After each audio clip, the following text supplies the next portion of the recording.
We met in 2005, but we had known of each other for 4 years. I saw him across a crowded room, and I thought he was dreamy, but he was with, very popular girls. So I thought, well, if he likes those kind of girls, he wouldn't like me. So I avoided him for 4 years, including when he valet parked cars. And I would go past the valet stand to see if he was working, and if he was working, I would park in the back of the building and walk through the employee's entrance just so I wouldn't have to walk by him. I saw her across a crowded room and said out loud, "That's the girl I'm gonna marry." And was actually sitting next to a girl that I was trying to date. Yeah, bad choice. And so that was bad, and I got jabbed in the ribs with her elbow, the other girl. She said, "Well, I guess you better go talk to her." I was like, "Yeah, I really should." So I got up to talk to her. I got about as far as her as you are from me now. And I was gonna start to say something, and she looked me in the eye, and then rolled her eyes. No, that was me looking for an exit.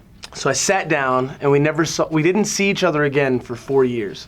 And then a mutual friend of ours that was my roommate at the time introduced us 4 years later at a coffee shop in Nashville. And then it took about another 6 months, and our way of hanging out with each other without, being too overly flirtatious was to write songs together.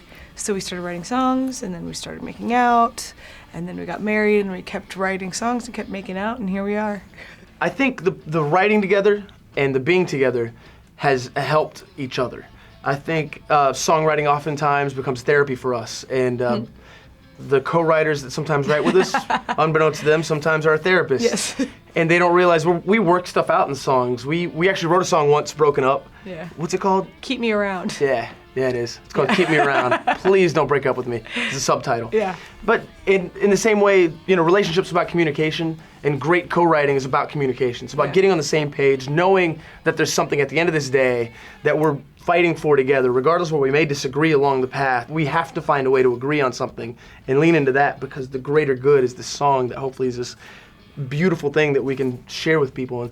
And relationships, the same thing. There's going to be disagreements. There's going to be times where we see it in totally different angles, but at the end of the day, we're on the same team for a greater goal and a greater purpose. And I think it's just been helpful. Yeah. I wouldn't recommend it for everybody. Yeah. I feel like it's... Go ahead. No, go ahead. You took a deep breath. You got something great to say. No, I'm curious as to what now you're going to say. I don't think it's for everybody. I think we completely were made to do this together. I think we were meant to be together and write together and sing together and everything. And I wouldn't recommend it to some couples I know, perhaps. I don't need to spend every minute together like we do, because you probably don't need that in your life. Yeah, I think it's a lot easier when you're friends for a while first, and even when we first started writing together, we knew we kind of wanted to be together, but I had just come out of this really serious relationship, which it took us from the time we first met to the time we got married about 4 years. So, we dated, for 3.5 years before we got married, and the whole beginning process as far as, for music and our relationship was a slow one, and we let it be that way. We both kind of felt like we needed to take everything step by step and see how it felt and make sure that we weren't just along for some ride that, a year later we were going, where are we? Why are we here? And so everything was step by step, and in that, I think we learned to be content in the process, and we still feel that way now, and make a point to be happy where we are for the things. There's flowers that grow in every season, and if you're always looking to the next one, you'll just trample what's in front of you, And so we made it a point early on to kind of just enjoy the process and not, we call it future tripping, not getting ahead of ourselves, and just enjoy it and see where it led, and so far so good. And we're happy. So good, you don't got to keep at it.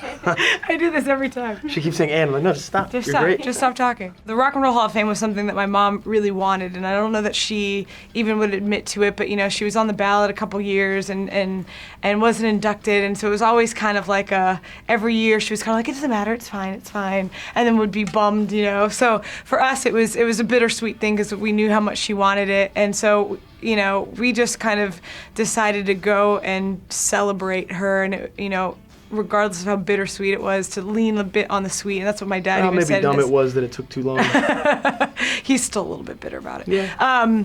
But Yeah, so, and there was never any plans for me or my sisters to sing or anything. They, we were excited to just be there and celebrate her. And it filmed, I guess, a month before the year anniversary of her passing, and it aired, I think, the day after the year anniversary.